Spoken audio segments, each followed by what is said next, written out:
De l'évangile de Jésus-Christ selon saint Matthieu. En ce temps-là, Jésus, montant à Jérusalem, prit à part les 12 disciples, et en chemin, il leur dit, voici que nous montons à Jérusalem. Le Fils de l'homme sera livré aux grands prêtres et aux scribes.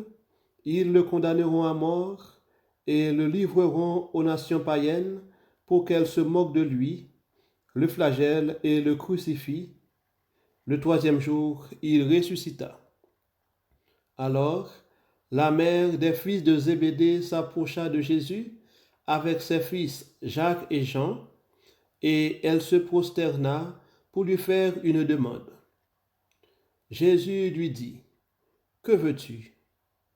Elle répondit, ordonne que mes 2 fils que voici siègent l'un à ta droite et l'autre à ta gauche dans ton royaume.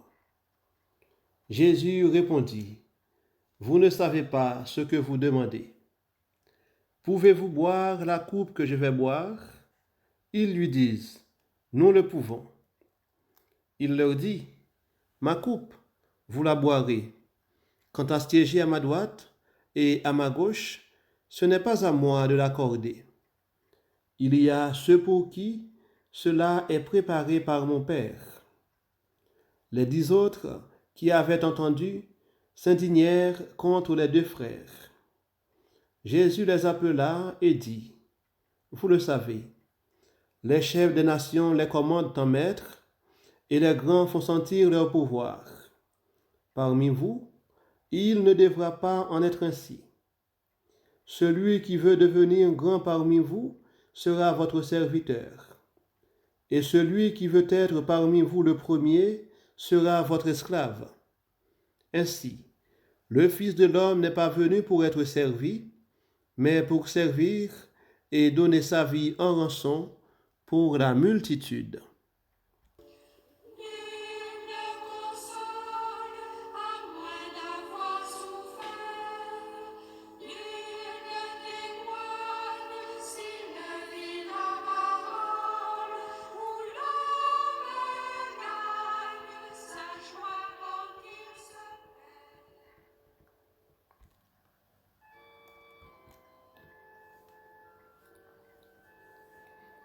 Voici que nous montons à Jérusalem. C'est le titre du message du pape François pour le carême de cette année.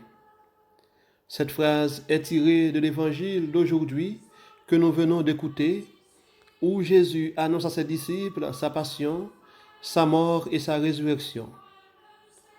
Il va vers ce lieu où il nous montrera jusqu'où va l'amour, jusqu'au don de sa vie. Il n'y a pas de plus grand amour, dira-t-il plus tard, que de donner sa vie pour ses amis. Jésus va vers ce lieu où il sait déjà ce qui va lui arriver. Cependant, il ne recule pas, il y va librement. C'est sur ce chemin que la mère de 2 de ses disciples, Jacques et Jean, va s'approcher de lui pour lui faire une demande pour eux. Ordonne, dit-elle, que mes 2 fils que voici siègent l'un à ta droite et l'autre à ta gauche dans ton royaume.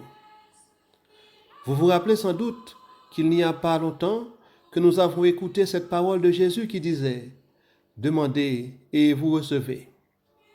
Cette maman, pourrait-on dire, ne fait qu'appliquer ce que disait Jésus précédemment. Après tout, une maman veut toujours la meilleure place pour ses enfants. C'est normal. En plus, ce n'est pas une petite demande. Elle demande à Jésus la meilleure place pour ses enfants par rapport aux autres. Mais Jésus va lui faire comprendre que la place du disciple, ce n'est pas là où il va chercher à recevoir les honneurs, à être privilégié par rapport aux autres. Mais être disciple, c'est d'abord être à sa suite. C'est le suivre jusqu'à boire la coupe que lui va boire. C'est le suivre jusqu'au don de sa vie. Les 10 autres s'indignèrent à cause de la demande concernant les 2 frères. Pourquoi? Peut-être parce que eux aussi convoitaient ces places. En tout cas, nous ne savons pas ça. Nous ne pouvons pas leur prêter cette intention. Mais Jésus va s'adresser à tous pour leur faire comprendre que son royaume se différencie des royaumes temporels. Vous le savez, les chefs des nations les commandent en maître, et les grands font sentir leur pouvoir. Parmi vous, il ne devra pas en être ainsi. Celui qui veut devenir grand parmi vous sera votre serviteur, et celui qui veut être parmi vous le premier sera votre esclave. Ainsi, le Fils de l'homme n'est pas venu pour être servi, mais pour servir et donner sa vie en rançon pour la multitude. Voilà ce que doit être la vie du disciple de Jésus.